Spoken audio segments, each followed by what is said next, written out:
Bonjour, bienvenue sur jean-pierre-villade.com. Je vous présente un nouveau tutoriel sur EBP Compta Pratique 2014 sur la fonction consultation et lettrage. L'objectif de cette fonctionnalité est, lorsque vous recevez des règlements clients ou vous effectuez des règlements fournisseurs, eh bien, une fois par semaine ou une fois par mois, il est intéressant de ce qu'on appelle lettrer les comptes, qu'on dit surtout auxiliaires, client-fournisseur, pour que vous justifiez à chaque fois les factures au règlement. Comme ça, ensuite, lorsque vous demandez des éditions de clients et fournisseurs, eh bien, vous demanderez ce qu'on appelle des éditions non lettrées. Donc, ça veut dire que ce sont toutes les factures qui n'ont pas été encore réglées. Et vous gagnerez du temps également pour la fin de l'année, puisque lorsque vous allez clôturer, eh bien, le lettrage est demandé. Nous verrons également les nouvelles fonctionnalités présentées par EBP Compta Pratique 2014 sur ce qu'on appelle les grands livres interactifs et les balances interactives. Ce sont des fonctionnalités qui vous permettent, en plus de consulter soit des soldes de compte ou vraiment le détail de compte dans les grands livres interactifs, eh bien on peut faire pas mal d'opérations de régularisation par exemple. Donc ça correspond comme à des impressions ou des aperçus, sauf que en plus de pouvoir consulter, on peut faire des opérations particulières. La première chose que nous allons voir, effectivement, c'est donc comment lettrer des comptes avec la fonctionnalité consultation lettrage. Et nous verrons également comment, lorsqu'on reçoit un règlement qui est un petit peu différent de la facture, comment EBP peut passer ce qu'on appelle une OD d'écart de règlement. Dans la fonctionnalité consultation et lettrage, vous avez dans un premier temps consultation lettrage.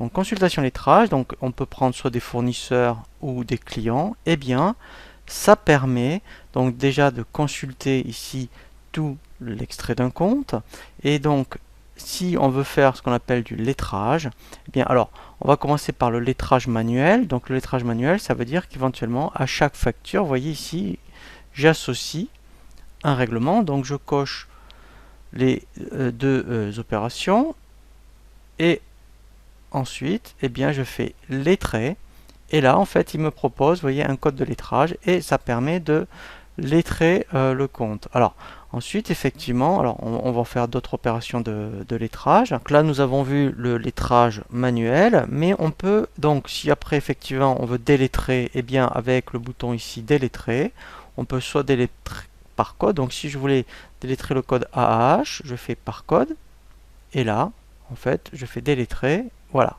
et là, il me délettre. On peut faire aussi ce qu'on appelle du lettrage automatique. Le lettrage automatique, en fait, ça va, sur ce compte-là uniquement fournisseur, Orange, lettrer toutes les écritures. Donc, si je fais OK, voilà.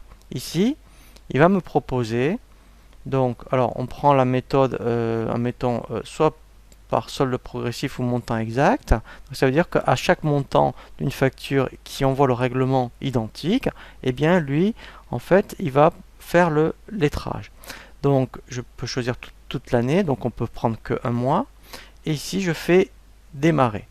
Et là, on va voir, voilà, vous voyez, il nous dit 4 lignes ont été lettrées.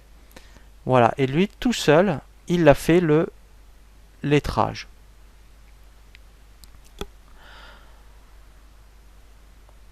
Ensuite, effectivement, eh bien, on peut faire des opérations de réimputation par compte. Donc, ça, réimputation par compte, ça veut dire je me suis trompé.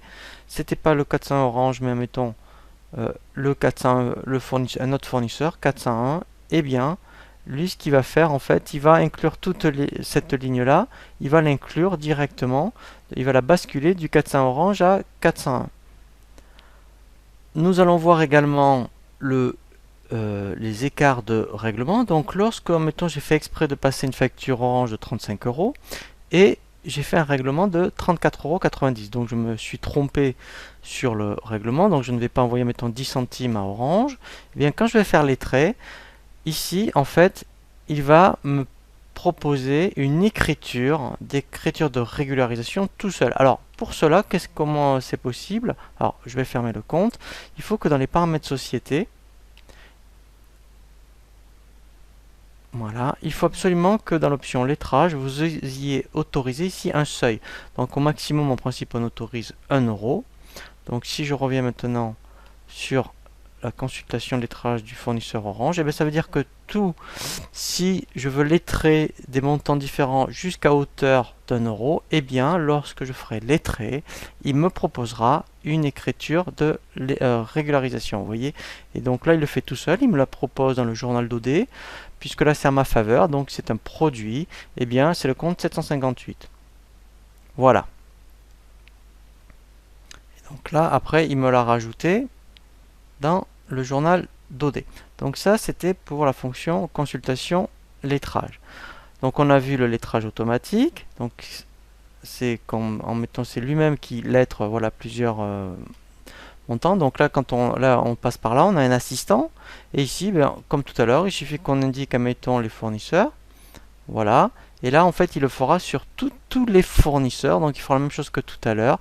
Il détectera les montants identiques des factures et des règlements et il lettrera tout seul. Ensuite, vous avez les lettrage simplifié. Donc, le lettrage simplifié, ça correspond à du lettrage manuel, mais on a une lecture un peu plus simple. Vous voyez, donc là, on distingue bien les factures des règlements. Et ensuite, donc pour les traits, vous voyez, c'est peut-être plus facile.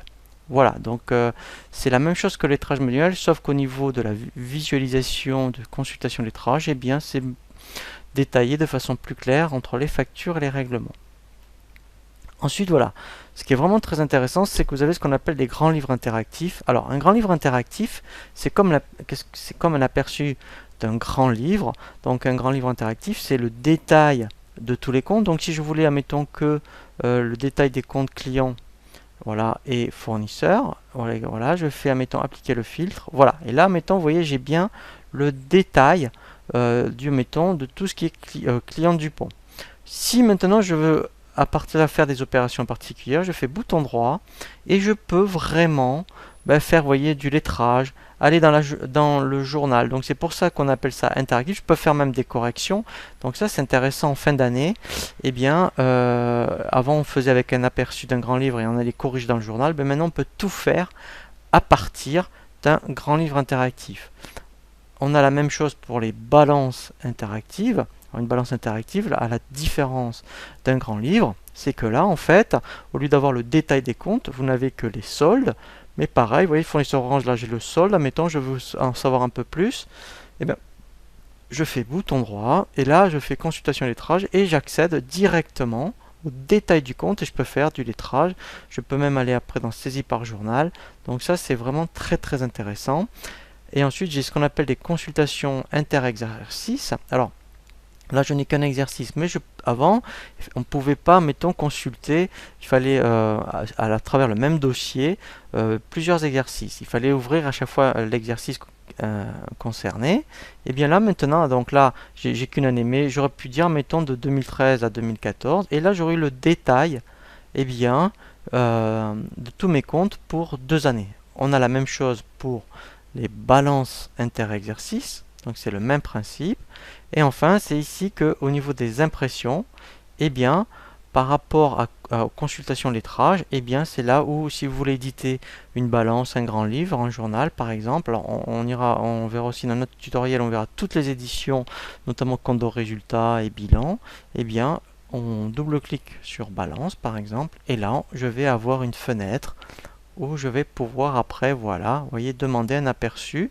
Donc, je peux demander pareil, un aperçu que, admettons, des comptes, voilà, clients et fournisseurs, par exemple. D'où l'intérêt, après, effectivement, je peux demander que ce qui, admettons, vous voyez, soldé ou non soldé. Voilà, et lorsque je fais aperçu, voilà, donc là, c'est ce qu'on faisait par le passé, avant de faire une édition. Voilà, là, après, effectivement, eh bien, on fait des aperçus de balance par exemple, et là ce sont des balances non définitives. Pourquoi? Parce qu'effectivement les écritures ne sont pas validées. Donc ça on le verra bien justement au niveau d'un tutoriel sur la clôture d'exercice. Voilà, donc là on a vraiment bien fait le tour de la fonctionnalité consultation et lettrage. Je vous dis à très bientôt sur jeanpierrevillatte.com pour un nouveau tuto